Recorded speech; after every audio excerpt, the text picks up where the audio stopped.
خفیفیہ، خفیفی مکتب فکر کے لوگ ابو عبداللہ محمد بن خفیف شیرازی رحمت اللہ علیہ کا اتباع کرتے ہیں، اور وہ اس مکتب کے بزرگ سربراہوں میں شمار ہوتے ہیں۔ اپنے زمانے میں صاحب عزت و توقیر تھے، علوم ظاہری و باطنی سے آراستہ تھے۔ ان کی تصانیف مشہور و معروف ہیں، ان کے مناقب و فضائل بے شمار ہیں۔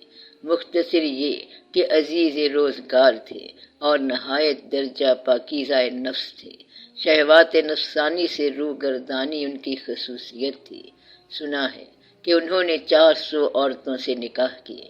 وجہ غالباً یہ تھی کہ آپ شاہی خاندان سے تعلق رکھتے تھے۔ جب توبہ کی ابتدا ہوئی تو اہل شیراز نے بے حد ارادت کا اظہار کیا۔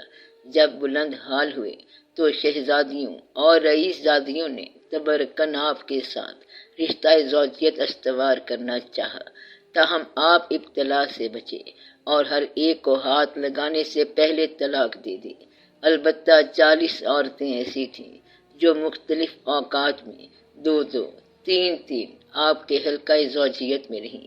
ایک مکمل 40 برس تک آپ کے ساتھ رہی، وہ کسی وزیر کی لڑکی تھی۔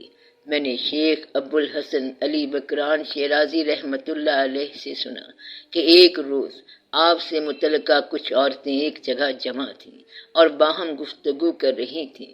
سب کی سب اس بات پر متفق تھیں کہ ان میں سے کسی نے بھی خلوت میں شیخ کو عالم شہوت میں نہیں دیکھا۔ ہر ایک کے دل میں وسوسہ پیدا ہوا اور وہ سخت متعجب ہوئیں۔ قبل ازیں ہر ایک اپنی جگہ یہ سمجھتی تھی کہ شیخ کا میلان طبع دوسری طرف مائل ہے۔ سب نے سوچا کہ وزیر زادی کے سوا کوئی اس راز سے واقف نہیں ہو سکتا۔ وہ سال ہر سال سے ان کی صحبت میں رہی ہے۔ سب نے مشورہ کیا اور اتفاق رائے سے 2 کو وزیر زادی کے پاس بھیجا تاکہ صحیح صورتحال معلوم ہو سکے۔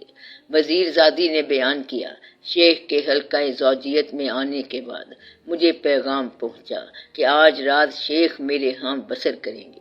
میں نے خوب کھانے تیار کیے، خوب بناؤ سنگھار کیا۔ وہ تشریف لائے، دسترخوان لگ چکا تو مجھے طلب کیا۔ ایک نظر مجھے دیکھا، ایک نظر دسترخوان پر ڈالی، پھر میرا ہاتھ پکڑ کر اپنی آستین میں لے گئی۔ میں نے دیکھا تو سینے سے ناف تک پیٹ پر 15 گرہیں پڑی ہوئی تھیں۔ پھر فرمایا، اے وزیر زادی، یہ گرہیں اس سختی اور صبر کا نتیجہ ہیں جو میں اس حسن اور طعام سے روگرداں ہو کر برداشت کرتا رہا ہوں۔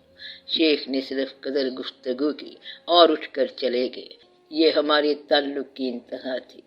تصوف میں ان کے مکتب کا بنیادی تصور غیبت و حضور سے وابستہ ہے۔ اس پر انہوں نے عبارت آرائی کی ہے۔ میں اس موضوع پر جو ممکن ہے بیان کرتا ہوں انشاءاللہ العزیز۔ غیبت و حضور، یہ الفاظ حقیقی معنوں میں ایک دوسرے کا عکس ہیں، گو بظاہر متضاد دکھائی دیتے ہیں۔ اہل زبان اور اہل حقیقت کے ہاں مربوط و مستعمل ہیں۔ حضور سے مراد حضور دل ہے، جو دلیل یقین ہے، یعنی جو آنکھوں سے نہاں ہے۔ اس کی حیثیت ایسی چیز کی ہے جو آنکھوں کے سامنے عیاں ہے۔ غیبت سے مراد غیر اللہ سے دل کی غیبت ہے، یہاں تک کہ دل خود سے اور اپنی غیبت سے بھی غائب ہو جائے، اپنی اہمیت قطعاً موقوف ہو جائے۔ اس کی علامت رسم تکلفات سے قطع تعلق ہے، نبی کی طرح جو تائید ربانی سے معصوم ہوتا ہے۔ چنانچہ اپنی ذات سے غیبت حضور حق اور حضور حق اپنی ذات سے غیبت کا نام ہے۔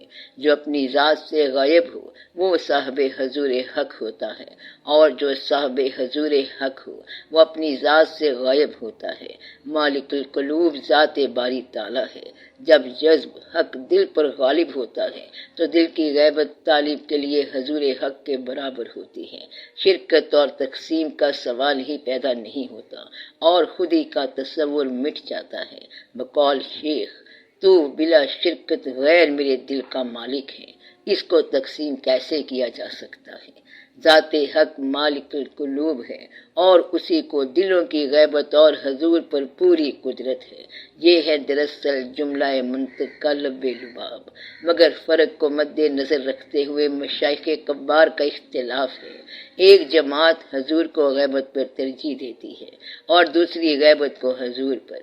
اس بحث کی نوعیت صحو و سکر کی سی ہے جو اس سے پہلے معرض بیان میں آ چکی ہے، مگر صحو و سکر بقائے اوصاف انسانی کی علامات ہیں اور غیبت و حضور فنائے اوصاف کی۔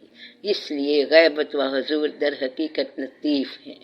غیبت کو حضور پر مقدم رکھنے والوں میں ابن عطا، حسین بن منصور، ابو بکر شبلی، بندار بن حسین، ابو حمزہ بغدادی، سمنون محب رضی اللہ عنہم اجمعین اور کئی دوسرے عراقی مشائخ شامل ہیں۔ وہ فرماتے ہیں خدا اور تیرے درمیان سب سے بڑا حجاب تیری اپنی ذات ہے۔ جب تو اپنی ذات سے غائب ہو جاتا ہے تو تیرے جبلی ایوب ختم ہو جاتے ہیں، تیری ذات میں ایک بنیادی انقلاب رونما ہو جاتا ہے، مریدوں کے مقامات تیرے لیے حجاب ہو کر رہ جاتے ہیں، طالبوں کے احوال سامان آفت بن جاتے ہیں، تیری اپنی ذات اور ہر غیر اللہ چیز تیری نگاہ میں ناپید ہو جاتی ہے، تیری انسانی صفات شعلہ قربت سے جل کر بھسم ہو جاتی ہیں۔ یہی غیبت کا عالم ہے جس میں باری تعالیٰ نے تجھے پشت آدم سے پیدا کیا، اپنا مقدس کلام تجھے سنوایا، خلت توحید اور لباس مشاہدہ سے سرفراز کیا۔ جب تک تو اپنی ذات سے غائب تھا حضور حق سے سرفراز تھا، جب اپنی صفات انسانی میں حاضر ہوا تو قربت حق سے غائب ہو گیا۔ تیرا حضور تیرے لیے باعث ہلاکت ہے۔ یہ مطلب ہے اس قول خدا بندی کا، اب تم ہماری طرف تنہا آ رہے ہو جیسے ہم نے تمہیں پہلی بار پیدا کیا تھا۔ دوسری طرف حارث محاسبی، جنید سہل بن عبداللہ تستری، ابو حفص حداد، حمدون کسار، ابو محمد جریری حسری، بانی مکتب محمد خفیف رضی اللہ عنہم اجمعین اور کئی ایک دوسرے مشائخ حضور کو غیبت پر مقدم سمجھتے ہیں، کیونکہ سب خوبیاں حضور سے متعلق ہیں۔ اپنی ذات سے غائب ہونا حضور حق کی راہ ہے۔ اگر منزل پر پہنچ جائے یعنی حضور حاصل ہو جائے تو راہ درکار نہیں ہوتی۔ جو خود سے غائب ہو وہ لا محالہ حاضر بحق ہوتا ہے۔ غیبت کا حامل صاحب حضور ہے اور غیبت با حضور بیکار ہے۔ غفلت سے دستبردار ہونا ضروری ہے۔ غیبت حضور کے لیے ذریعہ کار ہے اور حصول مقصد کے بعد کار کے ذریعے کی کوئی اہمیت نہیں رہتی۔ وہ غائب نہیں ہوتا جو اپنے شہر سے غائب ہو، غائب وہ ہے جو ہر آرزو سے غائب ہو، حاضر وہ نہیں جس کی کوئی آرزو نہ ہو، حاضر وہ ہے جس کے دل میں دو رنگی نہ ہو اور اس کی آرزو صرف ذات باری ہو۔ مشہور ہے کہ ذوالنون مصری رحمۃ اللہ علیہ کے ایک مرید نے ابو یزید رحمۃ اللہ علیہ کی زیارت کا ارادہ کیا۔ ان کے عبادت خانے کے دروازے پر آ کر دستک دی۔ ابو یزید نے اندر سے پوچھا کون ہے، کس کی تلاش ہے؟ مرید نے جواب دیا میں ابو یزید سے ملنا چاہتا ہوں۔ جواب ملا ابو یزید کون ہے، کیا ہے، کہاں رہتا ہے؟ میں مدت سے اس کی تلاش میں ہوں، مجھے آج تک نہیں ملا۔ مرید نے واپس آ کر تمام واقعہ ذوالنون سے بیان کیا۔ آپ نے فرمایا میرا بھائی ابو یزید حق تعالیٰ کی طرف جانے والوں میں چلا گیا۔ ایک شخص جنید رحمۃ اللہ علیہ کی خدمت میں حاضر ہوا اور درخواست کی کہ ایک لمحہ مجھے توجہ دیجیے، میں کچھ بات کرنا چاہتا ہوں۔ جنید نے فرمایا اے جوان مرد، تو مجھ سے وہ چیز طلب کر رہا ہے جس کا میں خود مدت سے طالب ہوں۔ سالہ سال گزر گئے ہیں، حضور حق کے لیے کوشاں ہوں مگر مجھے کامیابی نہیں ہوئی۔ اس وقت میں تیرے سامنے کیسے حاضر ہو سکتا ہوں؟ الغرض غیبت میں حجاب کا خوف ہوتا ہے اور حضور میں کشف کی مسرت۔ حجاب کسی شکل میں بھی کشف کے برابر نہیں ہو سکتا۔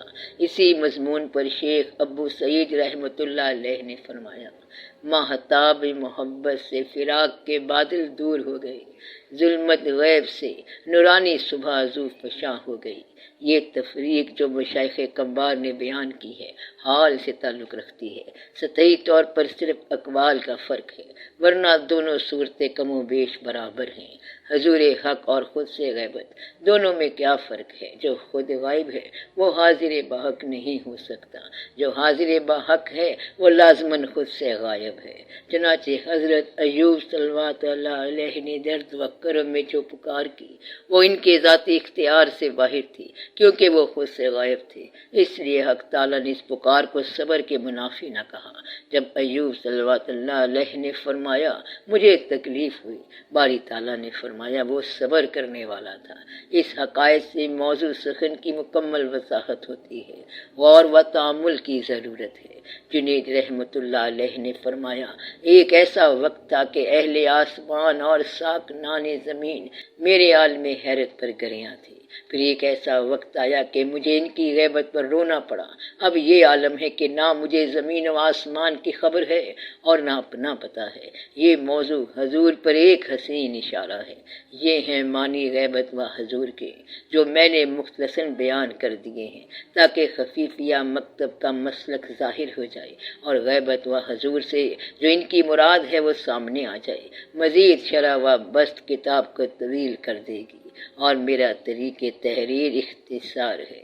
رحمت اللہ علیہ و باللہ التوفیق۔